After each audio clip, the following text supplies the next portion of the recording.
ขับอะไรมีรุ่นหย่อนอยู่ด้วยเหรอนั่งลงกันฟาโฮโอ้ลงเมายาสักอย่างพูดไว้ก่อน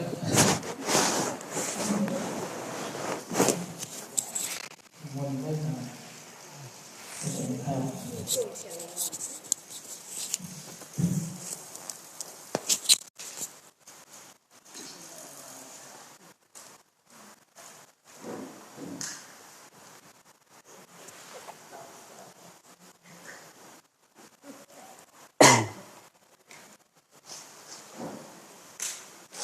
สิเทศอย่างเดียวเพิ่นก็เทศไปเบิดเนาะให้นักแสวงบุญเฮาฟัง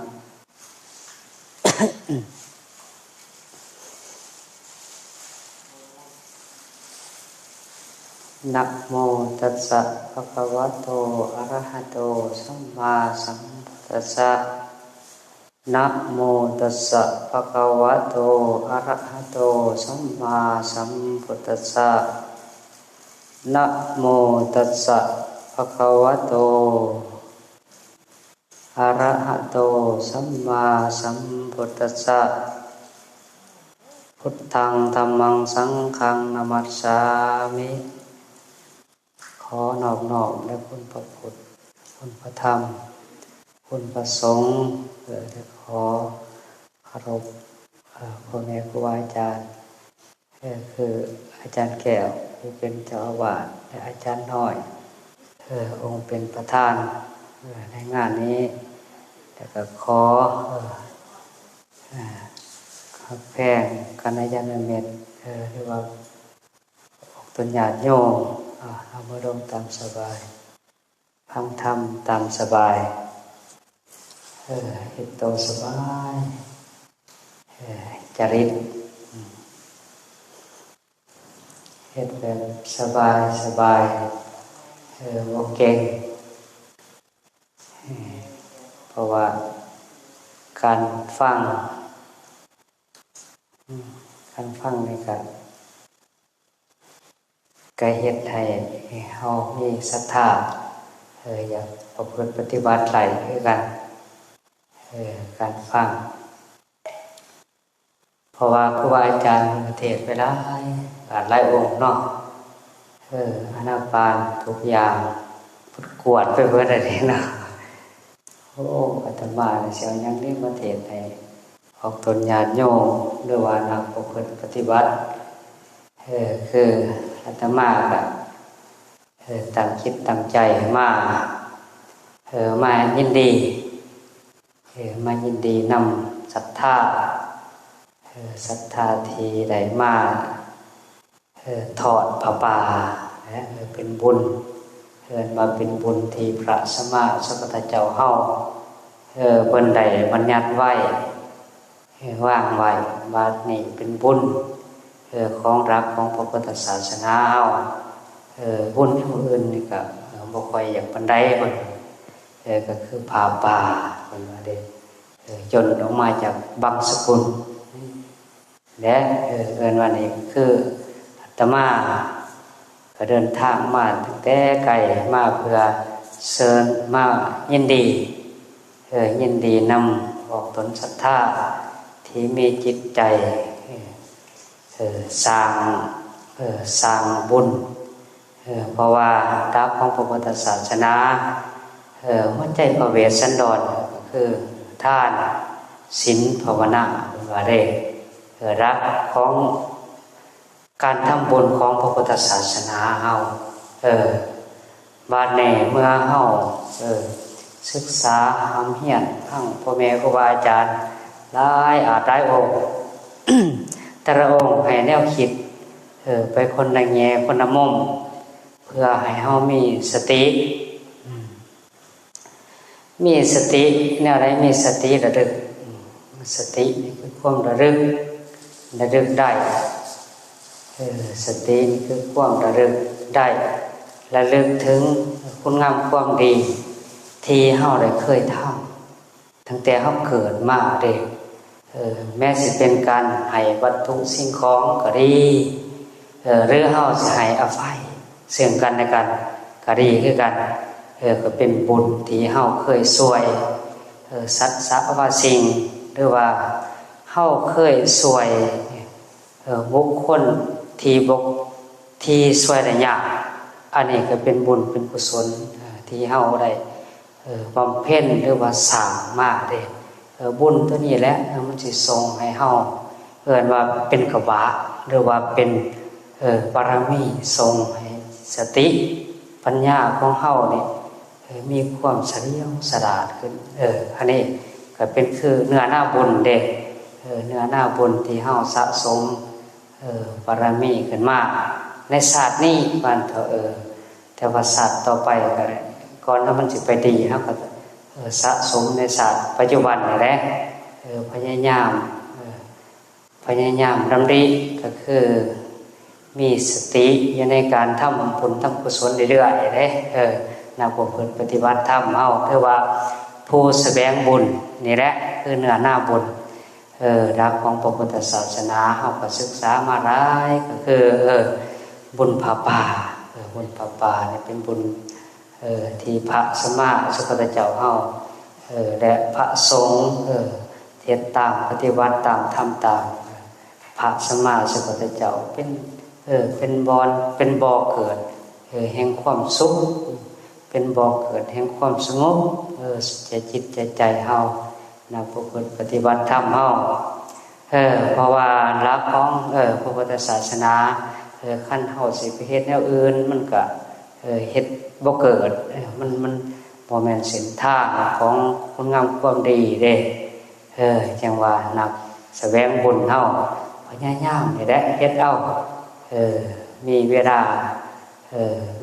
อันนี้อันสามเฮามีสติได้ก็เฮ็ดนี่แหละมีบุญบัตรได้เฮาก็ไปปัก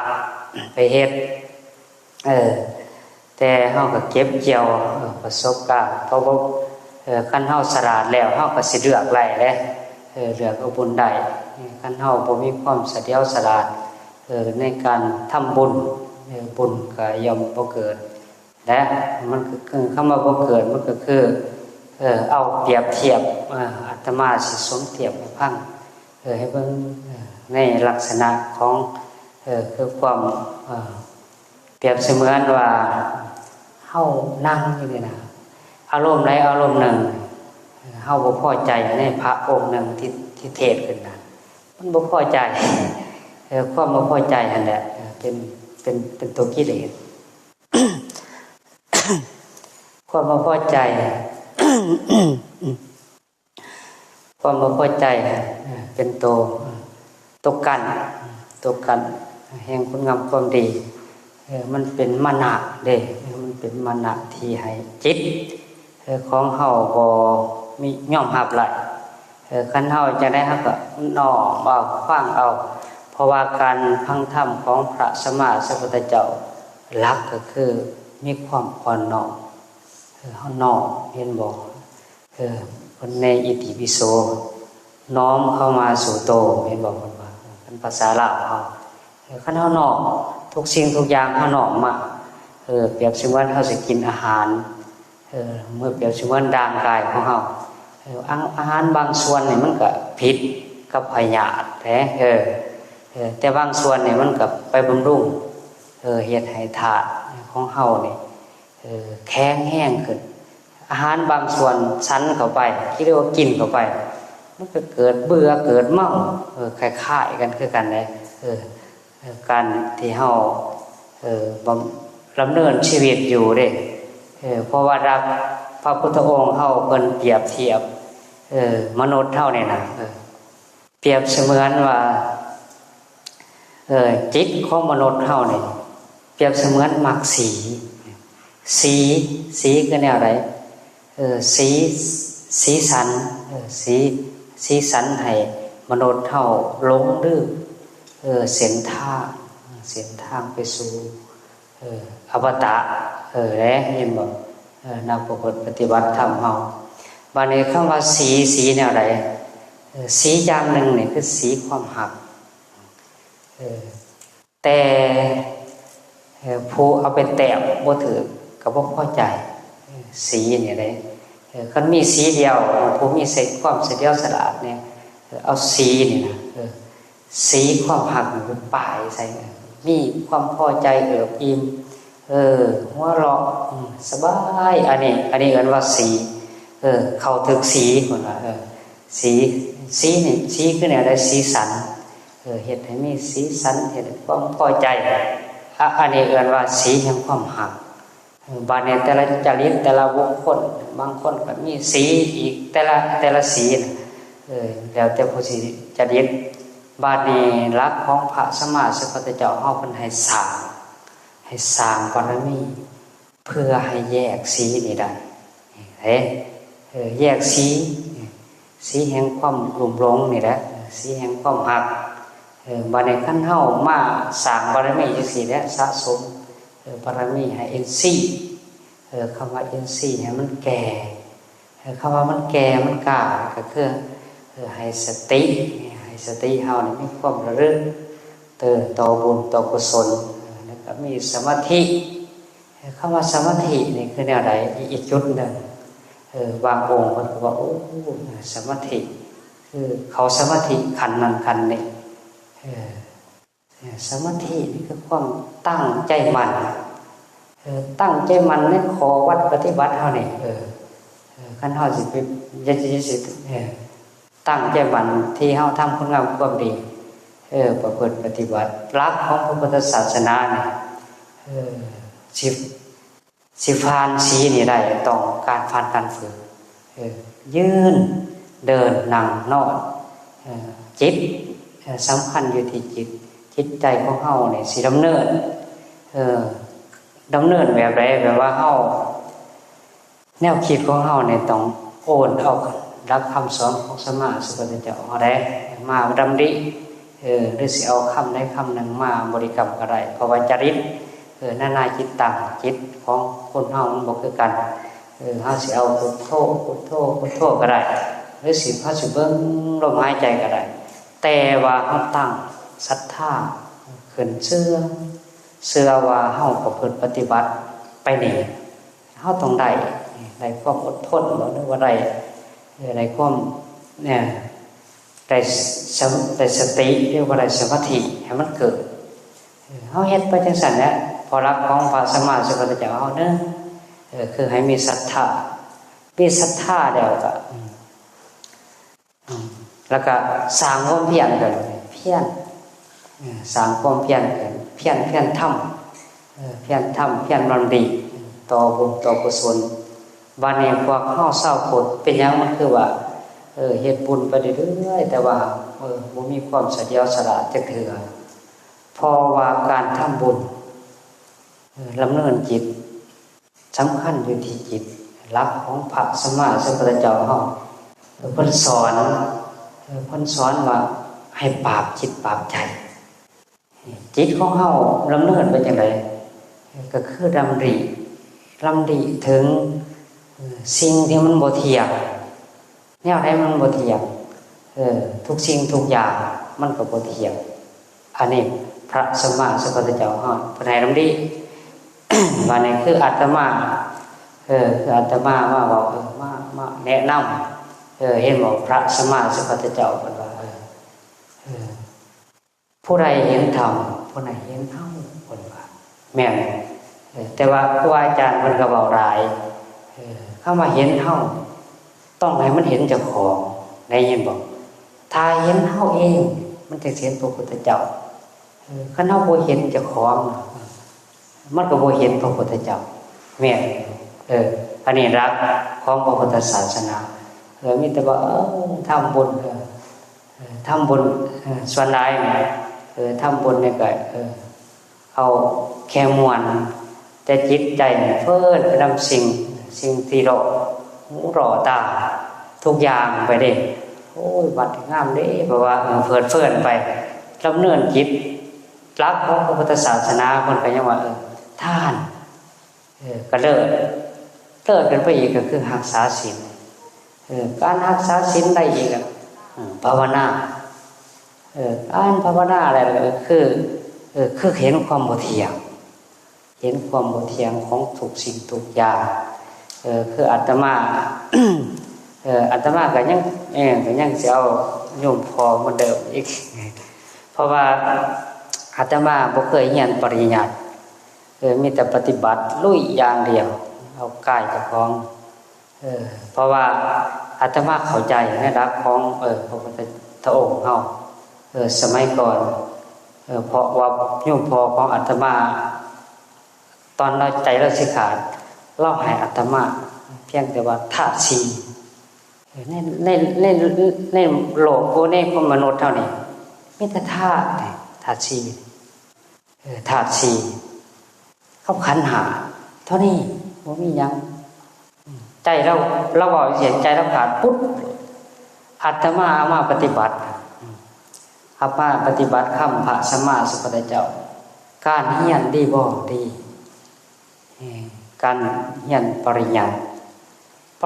ขั้นสุดยอดนี่ต้องเห็นธาตุทั้งสี่ไม่จบอยู่ธาตุทั้งสี่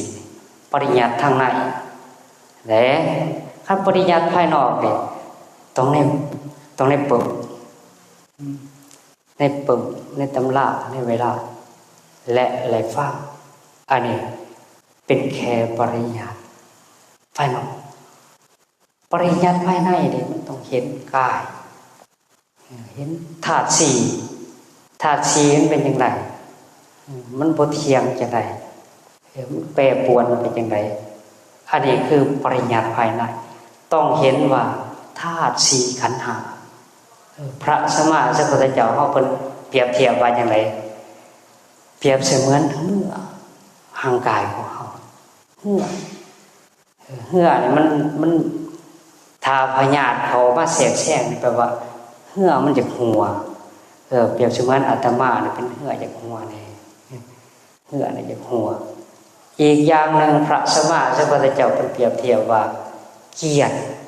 ร่างกายของเฮาเปรียบเสมือนเกียรติที่ผุพังรอเวลาสิสอบไปเพื่อจุดถึงจุดมุ่งหมายเรียกว่าเหือรอสิถึงพังความถึงพังคือแนวใดถึงพังแห่งความตายและของตนญาติโยมหรือว่านักปฏิบัติธรรมเฮามานี่เฮาเป็นชาวพุทธนะเฮาก็ต้องพิจารณาว่าธาตุสี่มันมีหยังไงธาตุสี่ก็ฮู้เฮาก็ฮู้อยู่ว่าธาตุดินน้ำไฟลมเฮาเข้าใจแต่เท่านี้นี่แต่ว่าตาเข้ามาตาเนี่ยให้ตาในมันเห็นให้มันเห็นตามันสิมีตาอีกตาหนึ่งเลยตาเหนือตาหนังเป็นว่าตาทางในบาดนี้พอดีอาตมามาพิจารณาว่าโอ้เราคือว่าในทางกายของมนุษย์เท่านี้มีแต่สองอย่างมีแต่ธาตุสี่กับขันธ์ห้าวันนี้พระสัมมาสัมพุทธเจ้าเฮาเพิ่นว่าร่างกายของเฮานี่คือเหือบาดนี้ขันธ์ห้านี่เป็นตัวขับร่างกายบาดนี้แต่ละมื้อแต่ละวันเฮาเคยขับหยังเคยขับความบ่เที่ยงบอกหรือว่าเฮาเคยขับเอาสิ่งเข้ามาเสพอยู่ในขันธ์ทั้งห้าเฮานี่เรียกว่าเอารูปหรือว่าเอาร้านหรือว่าเอาทรัพย์เอาสมบัติเอาเขาของเงินทองหรือว่าเอาเขาหรือว่าเอาลาภเอาก้อยเอาศีลเอาไข่ทุกสิ่งทุกอย่างเอิ้นว่าสิ่งนั้นพระสัมมาสัมพุทธเจ้าเฮาเพิ่นว่ามันเป็นสมมติเป็นของโลกบาดนี้คันเฮามาศึกษาหรือว่าศึกษาพระพุทธศาสนาเฮาต้องน้อมเข้ามาได้เข้ามานอบก็คือน้อมเข้ามาสู่กายของเฮาเพราะหลักของพระพุทธองค์เฮาเพิ่นให้เฮาน้อมเข้ามาเด้คันบ่น้อมเด้คันควักออกเด้บัดนี้ควักออกแล้วบ่ถูกทางของเพิ่นเด้เพราะว่าอันนี้เป็นเส้นทางสายเอกเด้เส้นทางสายเอกต้องผ่าน มันผ่านจุดไหนสีนี่บ่มีมันต้องอยู่เหนือสีบ่มียินดีในสีแล้วก็บ่มีสีมันผ่านกันมา บ่ยินดีในสีก็บ่ยินดีในความหักก็บ่ได้ยินดีในความสร้างอีกอันนี้เอิ้นว่าเป็นผู้เหนือสีเหนือความหักความสร้างและดักของพระพุทธศาสนาบาดนี้พวกเข้าเศร้าพุทธหรือว่ามนุษย์เฮามันยังวนเวียนอยู่ในสีอยู่ขั้นผู้ใดสลาดเฉลียวแน่ก็เอาสีนี่ไปแต้มรู้จักว่าบุคคลเฮามีความหักบางคนมีความหักแบบซึ่งหน้าหรือว่าเปิดเผยก็เอาความหักเปิดเผยแต้มเข้าไปก็พอใจบางคนมีความหักแบบคึมๆแต่งสีความหักเข้าไปอันนี้ก็ดีใจขึ้นเอิ้นว่าอันนี้วันพวกหรือว่ามนุษย์มันก็ต้องเป็นจังซั่นบาดนี้การเฮาสร้างบุญสร้างกุศลนี่ก็เพื่อออกจากสิ่งนี้ก็เพื่อไปสู่ทางสายเอกคือบ่ยินดีบ่ยินดีในสิ่งที่เขามาสิ่งแต่เฮาก็อยู่แต่เฮาก็อาศัยแต่เฮาก็เฮ็ดไปสร้างไว้การสะสมบารมีมันก็สร้างเพื่อมันก็เสียสละกันได้คันเฮาประพฤติปฏิบัติถือแต่ว่าสำคัญที่สุดก็คือจิตใจเด้อนักประพฤติปฏิบัติธรรมเฮาดำการดำเนินจิตคือแนวใดเฮาต้องกวาดออกเบิดกวาดออกสิ่งที่มันเฮาเคยผ่านมาคือได้นับแต่ดุแต่ล้านแต่ผัวแต่ยังบ้างไปก่อนเฮาเข้ามาแล้วเฮาก็พยายามตั้งจิตตั้งใจนั่งสมาธิเคยอาตมาเคยถามโยมแม่นั่งมันให้โดนน่ะให้ย้อนสิ่งบ่ดีมันให้มาได้ให้นั่งคัดกระโดดสมาธิให้มันให้มันเถื่อบอกเราเลยไปนั่งโอ้ยป่วยแล้วอ่ะอันนี้มันสิอย่างไรได้ยินบอกถ้าเฮาเคยสร้างบารมีเฮาสิเข้าใจว่าถ้าเฮานั่งสมาธิเข้าไปเนี่ยคันเฮาสู้บ่ไหวหั่นน่ะอินทรีย์เฮายังบ่ทันแก่แปลว่าบุญแปลว่าเฮาเฮ็ดบ่ทันถึงปานใดถ้ามันถึงนั่งนี่มันต้องจูบเขานะศรัทธาต้องแน่นเขานะทุกอย่างมันต้องมัด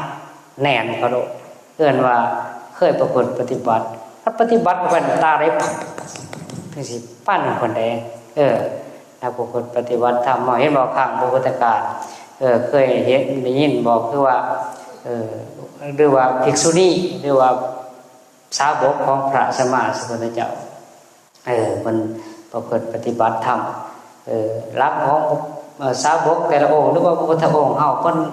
น้อมเข้ามาสอนจุดแรกก็ว่าให้เข้ามาสู่กายกายของเฮานี่เป็นสิ่งที่สำคัญที่สุดแต่ยินบ่เด้อแต่ว่าเฮาก็เลย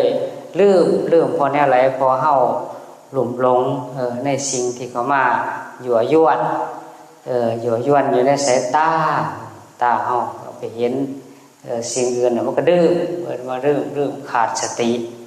คำว่าสตินี่คือความระลึกได้แต่ว่าเฮาระลึกอยู่ในสิ่งที่บ่ถูกต้องบ่ถูกต้องตามทำนองของธรรมบ่ถูกต้องตามพระสัมมาสัมพุทธเจ้าเฮาบัญญัติไว้มันบ่ถูกต้องบ่ถูกตามหีตามของตามประเพณีที่พระสัมมาสัมพุทธเจ้าและสาวกของพระสัมมาสัมพุทธเจ้าเฮาดำเนินมันก็เลยเฮ็ดให้เฮาบ่มีความเสถียรสะดาดในการบำเพ็ญหรือว่าการปฏิบัติถ้าเฮาเอาลองมึงแม่นี่คืออาตมาเป็นมาเทศหรือว่าบ่เฮ็ดตอนนี้ออกไปมื้อใหม่หรือว่ามื้ออื่นลองนั่งเบิ่งเด้อจังบ่เด้อให้มันให้เบิ่งตั้งสัจจะใส่มันเบิ่งเอ้าถ้าบ่นั่งมันให้เบิ่งว่าซั่นให้ตาไหลพุ่นแหละเอาให้มันน้ำตาไหลพุ่นน่ะคันน้ำตาบ่ไหลนี่แปลว่า บัดนี้อาตมาก็สิร้องถามแม่ใหญ่ร้องเบิ่งเคยให้น้ำดูกน้ำดานจักเถื่อแล้วก็เคยให้น้ำความหักจักเถื่อน้ำตาแต่ว่าเคยให้การนั่งสมาธิจักเถื่อนี่นะนี่หรือว่าการย่างจงกรมหรือว่านั่งสมาธิเฮ็ดคุณงามความดีนั่งปฏิบัติดีบ่เฮ็ดหยังดอกพี่ละพุทโธพุทโธพุทโธซื่อๆแล้วก็นั่งไงยังบ่เด้อร้องมึงเด้อออกไปเนี่ยเอ้าเกิดมาจนอันนี้แหละนั่งบ่ทันเคยหายจักเทื่อแต่อาตมาเนี่ยหายอยู่เลยให้เก้าเทื่อให้นั่งให้ขนาดบ่ให้เก้าเทื่อเนี่ยก็ยังซ้ำเนี่ยยังสงบสิกงิกอยู่นี่บางทีนี่ก็ยังแค่ว่าเพียงแต่ว่าศรัทธาในพระสัมมาสัมพุทธเจ้าแบบว่าบ่หวั่นไหวคือกันแบบว่าศรัทธาเด้เชื่อพระสัมมาสัมพุทธเจ้าบัดนี้อาตมาเชื่อแล้วบัดนี้ก็เลยแนะนำอยากให้นักปฏิบัติธรรมเฮานี่น้องเบิ่งยินบ่เด้อจังไรก็จังไรเถอะเนาะไม่ไก่ฟังนั่งไก่หวยจังไรมันก็ค่อยไปแน่นอนรอบมันจะตักมันจะตังแล้วใส่มันโดดชินบ่เด้อขั้นบุกคักเนี่ยก็เอาคาถาเลยอุ๊บโดดใส่มันโดดอาตมาเคยใส่อะไรนั่งหอยเอาโดดมันขั้นเฮานั่งอยู่เรื่อยๆเฮาสิเข้าใจว่าการบำเพ็ญเนี่ยมันสิสม่ำเสมอคำว่าสม่ำเสมอเนี่ยคือจิตของเฮา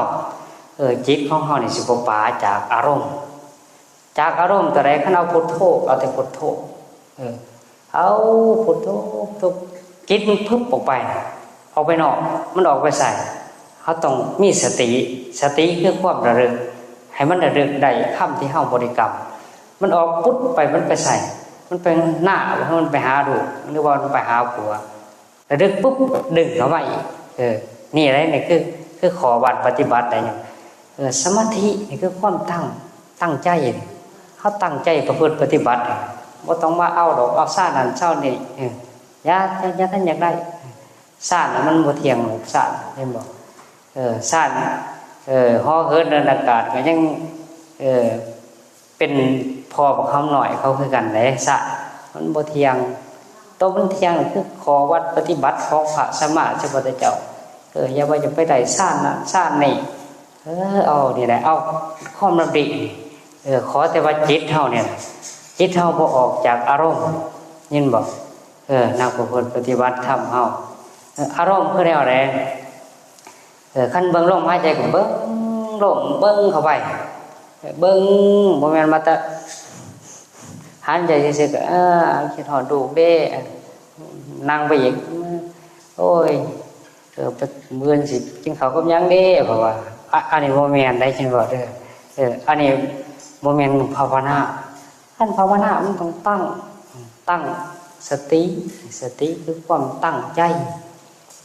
จในขอวัดปฏิบัติเนี่ยพระศิวะเฮาจะได้กระยานั่งใส่จังซี่เนาะบ้าม่วงกระยาพระศิวะกระยาขอแต่ว่าให้จิตเฮาสำคัญที่สุดคืออยู่ที่จิตกายของเฮามันสิเป็นจังได๋กระยาเพราะว่ารักพระสัมมาสัมพุทธเจ้าเฮาเพิ่นก็ยังว่ากายเปรียบเสมือนเหือสำคัญคือเขาฝึกหาขันธ์ทั้งหาให้มันมีให้มันยึดอยู่ในอารมณ์ที่มันถูกต้องยินบอกถ้าเขายึดบ่ถูกต้องแล้วแปลว่ามันก็เป็นเวรเป็นกรรมแหละคันเขาฝึกมันได้ฝึกขันธ์ทั้งหาฝึกมันหูตาจมูกลิ้นกายใจฝึกให้มันอยู่ในอารมณ์ที่มันควรอารมณ์ที่มันถูกต้องในรักของพระสัมมาสัมพุทธเจ้าเพราะว่าเฮ็ดเรื่อยๆบ่แม่นว่าเฮ็ดแล้วก็หยุดเฮ็ดแล้วก็เศร้าเฮ็ดแล้วก็ไปแนวอื่นเฮาสิเฮ็ดอาตมาเคยร้องเบิ่งน่ะด่างจ้าเนี่ยนะอาตมาร้องเฮ็ดแต่สตินี่ตั้งมันอยู่ในขอวัดปฏิบัติอยู่ในอารมณ์เดียวสิด่างจ้าล้างไปแต่สติเฮาตั้งมันอยู่นี่อารมณ์มันบ่ไปเด้เพราะว่าเฮามีสตินี่เป็นสิ่งสำคัญเฮาฝึกไปเรื่อยๆฝึ ฝึกไปเรื่อยๆฝึกสติเอิ้นว่าถ้าเฮาฝึกไปเรื่อยๆมันสิทันมันสิเป็นสมาธิคำว่าสมาธินี่มันก็สิตั้งใจประพฤติปฏิบัติปฏิบัติไปบัดนี้มันแก่กันแล้วบัดคำมันแก่แล้วมันสิเป็นมหามันต้องให้มันเป็นมหาก่อนเลยอันนี้พอท่านเป็นมหาแล้วโอ้ยมันก็ยังก็เป็นปุถุชนธรรมดาคือเก่ามันต้องให้มันเกิดมหาให้มันมีนะมหาในจิตในใจเฮานี่เห็นบ่ปฏิบัติไปนี่แหละบ่ต้องมาสิจักได้ชาติท่านจักได้เถาะชาติชาติทันชาตินี่เพราะว่าชาติมันบ่เที่ยงเอาขอวัดปฏิบัตินี่สตินี่สำคัญเห็นบ่เด้อเอาแต่สติสมาธินี่สติก็คือความตั้งใจทำคุณงามความดีนี่คือบริษัทชีหรือว่าออกตนญาติโยมที่มาถูกต้องอันนั้นถูกต้องก็คือมีจิตใจที่มาเสียสละถูกต้องแล้วแต่ว่าอยากให้มันเพิ่มความสูงขึ้นไปอีกก็คือบ่ให้มันบุญเหี่ยบุญมันสิบ่เหี่ยเด้มันเหี่ยคือแนวใดโอ้ยขน้อยเฮ็ดกองได้ว่าซั่นหมู่หันหมู่นี่ก็เหี่ยเด้มันสิเหี่ยจังซั่นตั้งใส่โลดไปสิบายใจได้ก็อย่าบุญเห็นบ่พระสัมมาสัมพุทธเจ้าเฮาเพิ่นว่าอัตตหิอัตโรนาโถตนและเป็นที่พึ่งของตนถ้าเฮาฝึกถ้าเฮาฝึกไล่ระดีไล่จิตเฮาล่ะมันบ่ออกถ้าจิตเฮาบ่ออกน่ะเฮาสิอยู่จังได๋ก็ได้สินั่งก็ได้สินอนก็ได้คำว่าอาตมาว่าสมาธิบ่แม่นว่าสินั่งหลับตาซื่อๆได้สมาธิมันต้องมีตลอดยืนมันก็มีสมาธินั่งมันก็มีสมาธินอนมันก็มีสมาธิผู้ฝึกได้ถ้าผู้ฝึกได้ถ้าผู้ฝึกบ่ได้บ่ว่าไปเขานับตาเพราะว่าเขาชาตินั้นชาตินี้แต่อาตมาบ่เคยเข้าชาติจังซี่บ่ฮู้จักจักชาติมันเป็นจังได๋ฮู้จักแต่ว่ามันฮู้จักแต่ว่าให้มันทันแนวคิดนี่นะเอามันฮู้จักว่าอารมณ์ของเฮาเนี่ยมันคิดไปใส่บางเทื่อมันก็คิดไปเอาสุดท้ายเอาชนะบ่ได้แน่นอนมันบ่เนาะคิดไปแล้วไปปุ้งไปจนสารพัดมันจังสร้างจะคิดได้บ่ว้าไปเฮิงล่ะอันนี้สำคัญได้ยินบ่เด้อเราประพฤติปฏิบัติธรรมเฮาจึงว่านางประพฤติปฏิบัติตั้งใจได้ยินบ่เอาสติสตินี่เป็นโตสำคัญสิได้ว่าบ่ได้ว่าแต่ว่าเฮามีความเพียรเชื่อให้สร้างความเชื่อขึ้นสร้างปฏิบัติจนให้มันมีศรัทธาคำว่าคันเฮาบ่ปฏิบัตินี่ศรัทธาบ่เกิดศรัทธาเกิดนี่ศรัทธานี่ก็คือความเชื่อถ้าศรัทธาเฮาประพฤติปฏิบัติถึงน้ำตามันสิไหลออกมาเอิ้นว่าศรัทธามันแห้งถ้าศรัทธาเฮาเต็มที่แล้วบัดนี้ระลึกถึงคุณงามความดีคุณของพระสัมมาสัมพุทธเจ้าเฮานี่น้ำตามันสิไหลออกเอิ้นว่าอันนี้ศรัทธามันเกิดได้ศรัทธาสิถูกต้องศรัทธาบ่แม่นศรัทธาจูงดังคือข้วยเขาศรัทธาจูงดังคือข้วยเอาไว้บ่ได้มันต้องศรัทธาแน่นศรัทธากล้าศรัทธาเชื่อให้ดีปฏิบัติดีให้ทำบุญก็ทำบุญดีบัดนี้ อาตมามีช่วงหนึ่งเคยจะมันแข็งยังล่ะจะมันสบายยังล่ะเคยทำบุญแต่จิตใจเนี่ยเกิดมีความสุขความสุขตัวนี้เนี่ยแปลว่าสุขแบบมันตัดกระแสทั้งนอกอันนี้เป็นตัวบุญได้ยินบ่เด้อสิบอกตัวบุญถ้าบุคคลไหลหรือว่าจำพวกไหลหรือว่าออกตนญาติโยมใครเคยสัมผัสและก็เคยรับรสอันนี้เพิ่นว่าบุญคำว่าบุญเนี่ยคือมันมีความสุขใจมันสบายคำว่าใจสบายก็ฮู้ว่าใจสบายแต่กระแสข้างนอกเข้ามากระทบกระแสคำว่ากระแสคือแนวไหนคือเสียงเข้ามากระทบในหูแ แต่จิตเนี่ยมันทรงไว้ว่าควรมีความสุขความสบายอันนี้กันมาบุญเรียกว่าตาเอาไปเห็นสิ่งเขามากระทบกระทบกับจิตของเฮาด้วยว่าแต่จิตเขามันส่องไว้แต่มันก็มีความสุขมันตัดกระแสภายนอกอันนี้เป็นตัวบุญยินบอกนักปฏิบัติธรรมเฮาอันนี้เอิ้นว่าความสุขแห่งตัวบุญบาดนี้นักปฏิบัติธรรมเฮาได้ว่าผู้แสวงบุญทั้งหลายก็เคยสัมผัสในจุดนั้นบัดนี้คำว่าหลักของพระพุทธศาสนาสายกลางอันนี้มันเข้าสู่กระแสได้ยินบ่เด้อนักปฏิบัติธรรมเฮาเฮ็ดถึกจุดนี่ถึงเฮาสิทำบุญแต่เฮาไปสัมผัสกระแสแห่งนิพพานมันว่าได้กระแสอาตมาก็เคยสัมผัสอยู่เพียงเข้าไปสัมผัสซื่อๆน่ะอาตมาก็คือเข้าใจว่าระดับของพระสัมมาสัมพุทธเจ้าคำว่ากระแสนิพพานมันเป็นจังซี่เด้ความสุขมันสิตัดกระแสออกแต่ว่าเฮาสัมผัสแล้วบ่ข้าวมันก็กลับเข้ามาคือเก่าเป็นพุทธชนคือเก่าอันนี้แหละนักปฏิบัติธรรมเฮาพยายามให้มีสติได้ยินบ่เด้อให้มันได้สัมผัสจุดนี้นี่คำว่าสายกลางคำว่ากลางของพระสัมมาสัมพุทธเจ้ากลางมันสิตัดกระแสภายนอกอารมณ์ภายนอกเข้ามาตาเห็นหูเสียบเข้ามาหรือว่าแทงเข้ามาในจิตมันก็ตัดมันปัดออกไปเด้อหูได้ยินเสียงลาวบอกว่าสันทางเข้ามาในหูมันก็ตัดออกมันเห็นสักแต่ว่าหรือว่าเขาบ่ได้ศึกษามันสิตัดไปอย่างนั้นเด้อจิตมันก็บ่มีความบ่มีความฟอกบ่มีความว่างอะไรนั่นส่วนใดมนุษย์เฮาบ่ได้ฝึกมันสิเป็นได้มันบ่เสียงเข้ามากระทบว้ามันสิฟอกกันเด้คำว่าฟอกนี่คือมันยึดหรือว่ามันโกรธมันแค้นมันอาฆาตอันนี้คือการฝึกใจถ้าเฮาบ่ปฏิบัติเฮาต้องซ่อมจุดนี้นำเด้ซ่อมจิตใจของเฮาใจเฮามันไปสู่มันสิถามมันได้ไปสัมผัสไปสู่กระแสแต่นั้นไปว่าเฮาเฮ็ดถึงเฮาปฏิบัติถึงเอียบมันก็ไปโดดมันย่ำมันก็ไปโดดย่างนี่บ่เด้อย่างย่างแต่อารมณ์เฮานี่เฮาสิเอาพุทโธเฮาสิเบิ่งลมหายใจเข้าไปก็บ่ถนัดเป็นนั่งสมาธิคัดก็โดดเด้อตั้งสัจจะก็โดดถ้าผู้ขาบ่เห็นให้มันไปเถื่อเด้อนั่งเข้าไปเบิ่งลมหายใจเข้าไปเบิ่งเข้าไปเบิ่งเข้าไปจนฮอดดะเเดี๋ยวแต่จะดิดบุคคลได้ยินบ่เด้อเบิ่งคำว่าสู่ว่างไว้จุดใดจุดหนึ่ง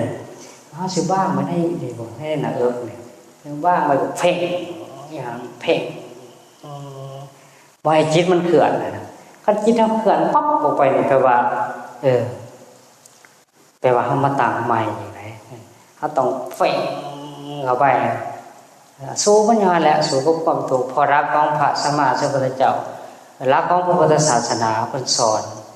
ทุกหรือว่าพ่อแม่ครูบาอาจารย์หรือว่าหลวงปู่ซ่าสิเป็นหลวงปู่มันเพิ่นก็สอนว่าทุกต้องให้เห็นถูกเฮาเห็นถูกสำไหลเฮาเคยเห็นทุกแบบไหนหรือว่าเห็นตั้งแต่ทุกใหญ่ๆทุกเด็กๆทุกน้อยๆทุกในการนั่งทุกในการนอนทุกในการกินหลายก็เป็นทุกแต่มันต้องเห็นหมดเลยความถูกมันจังสิฮู้ถูกหลายเฮาต้องพิจารณาบัดนี้แหละกับสะสมนี่แหละคือเฮามาต้องปฏิบัตินี่แหละความเพียรพยายามไม่ใช่บ่ได้ภาคไว้นำนักปฏิบัติหลักของพระพุทธศาสนาให้มีสติคือความรำลึกไหลความระลึกนี่แหละระลึกต่อบุญกุศลที่เฮาสร้างนี่แหละสร้างบารมีให้อินทรีย์เฮาแก่ได้ยินบ่เด้อเราก็เปิดปฏิบัตินี่แหละ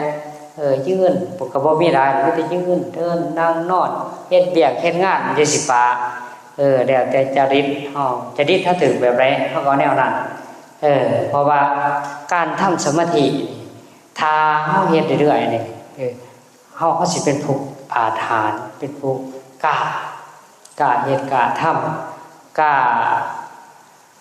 ข้าพกล้านี่ก็คือกล้าอาถรรพ์แก้ปัญหาเปรียบเสมือนว่าถ้าเฮามาฝึกแล้วเฮาปฏิบัติเข้าอกเข้าใจเฮาสิไปแก้ปัญหาอะไรเข้ามาแก้ปัญหาในชีวิตแต่ส่วนหลายเนี่ยบุคคลมนุษย์เฮาสิแก้ปัญหาบ่ถึงส่วนหลายสิเอาแต่ความเข้าใจแก้กันสิบ่เอาความถูกต้องอาตมาคือกันแต่อาตมานี่ก็เคยไปแก้อยู่บ้านแต่มองมุมส่วนหลายน่ะสิเอาความเข้าใจแก้ปัญหา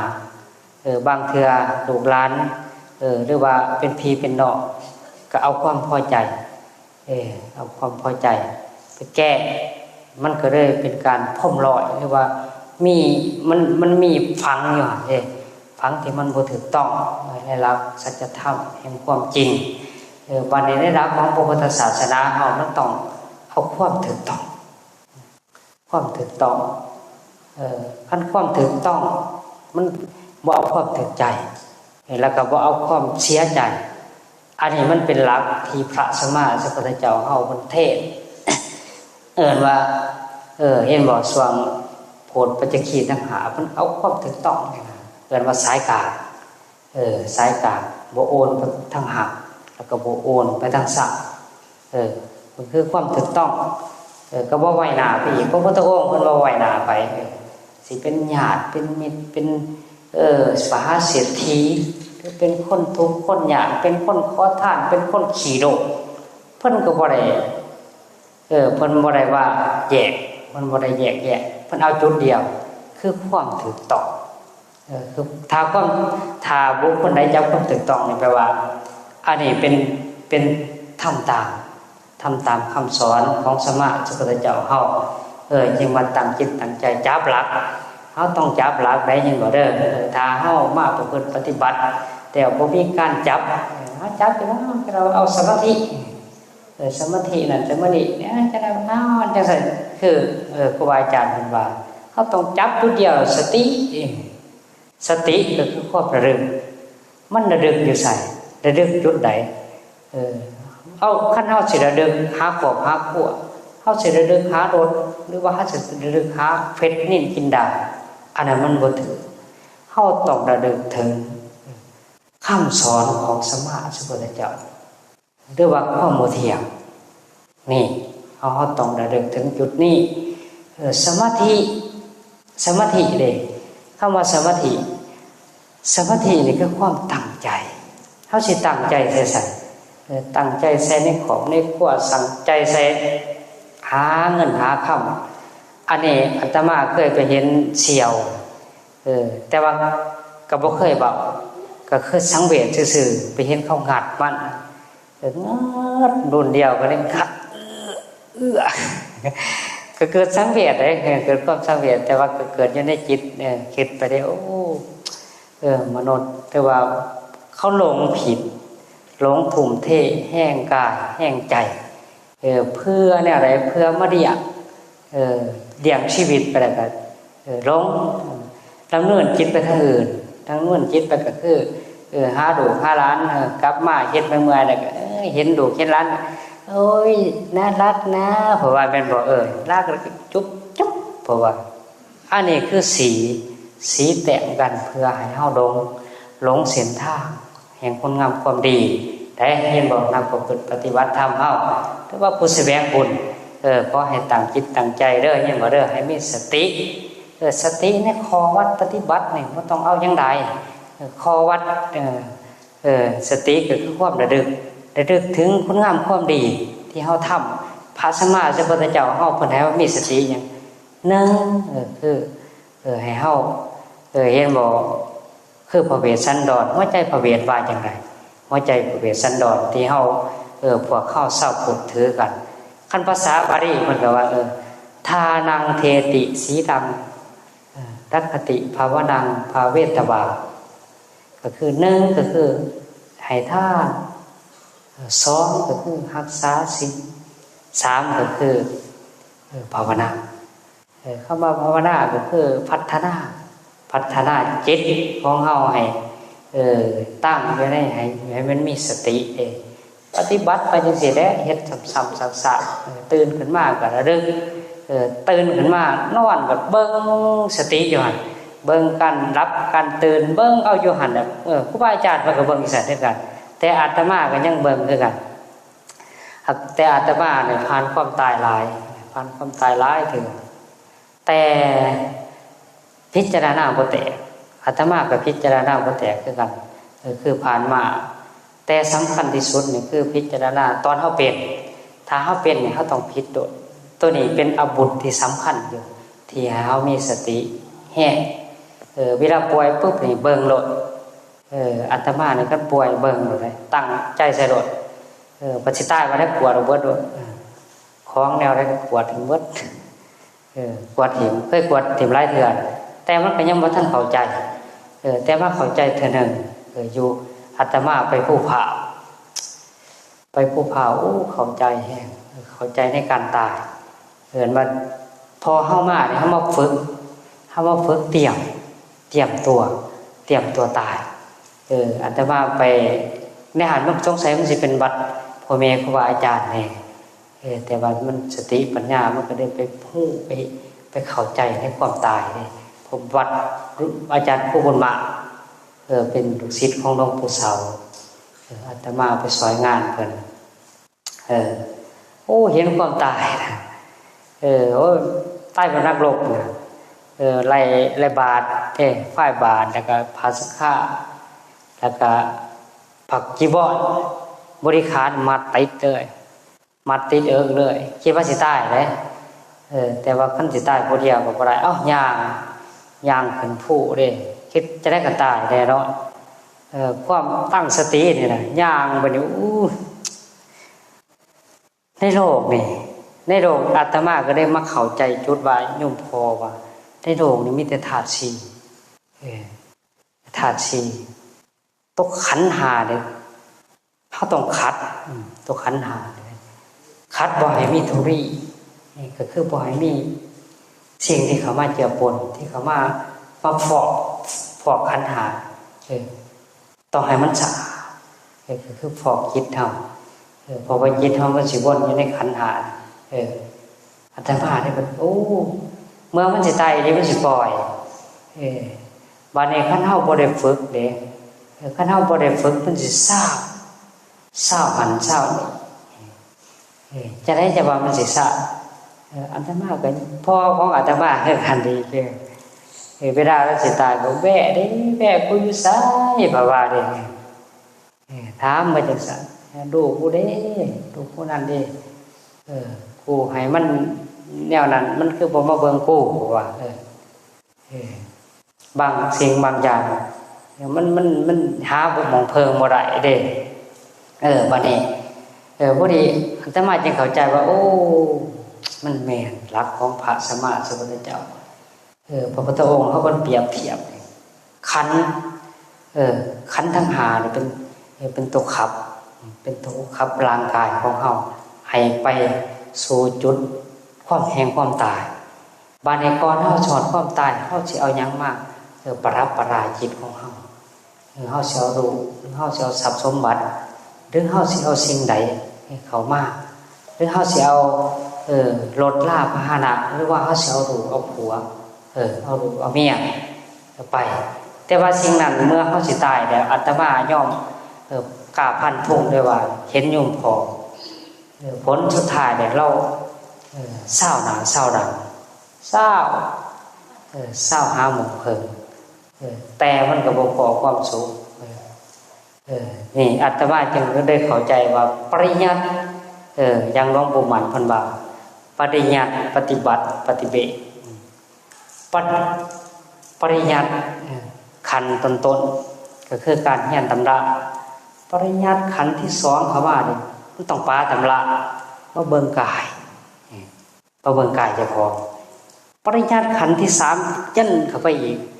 มันต้องเห็นธาตุทั้ง4แหวงมันต้องแยกออกว่าตัวนี้เป็นธาตุ4เฮาเว้าอะไรอยู่แต่ว่ามันสิแยกบ่ได้ เจอถูกป่ามันก็บอกว่าเห็นบอกอาตมาเคยเห็นโยมพอแล้วปฏิบัติแต่ว่าเราเฮียนปริมัติญาติก็ปฏิบัติจึงว่าอันนี้สำคัญในเรื่องบ่เด้อเราก็เปิดปฏิบัติธรรมเฮาเห็นบ่หลวงปู่หมันเราเบาเลือดแต่เบาบ่เห็นบอลบ่เห็นบอลเบาหนักเพิ่นว่าเด้เลินบ่ไปตามทางว่าเด้สิถิกลงเสื้อหายสิถึกลงเสื้อหายว่าจังซี่นะอันนี้ก็เป็นคำที่เพิ่นบอกไว้เด้คำว่าเฮาเดินบ่ไปตามทางก็ได้เฮาเฮ็ดแต่ว่าเฮาเข้ามาอยู่เฮาเข้ามาในดักของพระพุทธศาสนาแต่เฮาหันหลังให้พระพุทธศาสนาเฮาบ่ได้หันหน้าเขาคันเฮาหันหน้าเฮาต้องมีอารมณ์ระลึกถึงคุณของเพิ่นเฮาต้องมีอารมณ์ระลึกถึงคำสอนของเพิ่นเฮาต้องมีอารมณ์บริกรรมคำของเพิ่นได้ยินบ่เด้อนักประพฤติปฏิบัติธรรมเฮาอันนี้สำคัญอยู่เด้นักประพฤติปฏิบัติบ่แม่นว่าเฮาสิมามวนซื่อๆได้ยินบ่เด้อนักประพฤติปฏิบัติคืออาตมาก็เป็นพระบวชใหม่เด้บวชใหม่ก็เคยก็บวชใหม่อยู่ครับประสบก็เคยผ่านประสบการณ์มาแน่เพียงแต่ว่าเป็นพระที่ก็คือสงสัยก็สิเป็นนักมวยเก่านะคือนักมวยเก่าก็ได้เข้าใจได้รับคำสอนของสมมาสัมพุทธเจ้าแต่ว่าอาตมากับบ่ค่อยได้เฮียนเลยแต่ว่าก็เข้าใจได้รับคำสอนของสมมาสัมพุทธเจ้าคือปฏิบัติจิตเรียกว่าปฏิบัติในกายของอาตมาเพราะว่าอาตมาเป็นคนโลภเป็นคนมีโลภหลายขั้นเปรียบเทียบคือพระสมมาสัมพุทธเจ้าท่านบอกไว้ว่าก็คือเหื่อมันหัวอาตมาก็หาแนวมายาไปเลยมายาไปเลยอาตมาไปบ่อยู่ย่าไปแล้วก็ไปอาจารย์สมหวังนะแล้วจนตั้งแล้วจนตั้งสายญาให้อาตมาว่าพระไอสุภะเราพระไอสุภะแต่นิสัยของอาตมาเนี่ยจริตนอกออกเป็นญาติโยมหรือว่าผู้แสวงบุญคำว่าจริตคำว่านิสัยนี่เปลี่ยนบ่ได้คืออาตมาก็ยังฝึกใหม่เด้เปลี่ยนบ่ได้จริตนิสัยแต่ละบุคคลด้วยกันเนาะนิสัยนี่สิเปลี่ยนบ่ได้พระพุทธองค์ว่านิสัยผู้สิเปลี่ยนไว้มีแต่ตถาคตองค์เดียวนอกอันเรียกว่าเป็นเฮาคืออาตมาก็ยังเป็นปุถุชนอยู่เด้มันก็ต้องกระรอกกระแรกเป็นธรรมดาเด้เป็นธรรมดาของปุถุชนเรียกว่าเป็นพระยังประพฤติปฏิบัติขั้นอีกอย่างนึงก็ว่ายังเป็นพระนวากะผู้แสวงผู้ศึกษา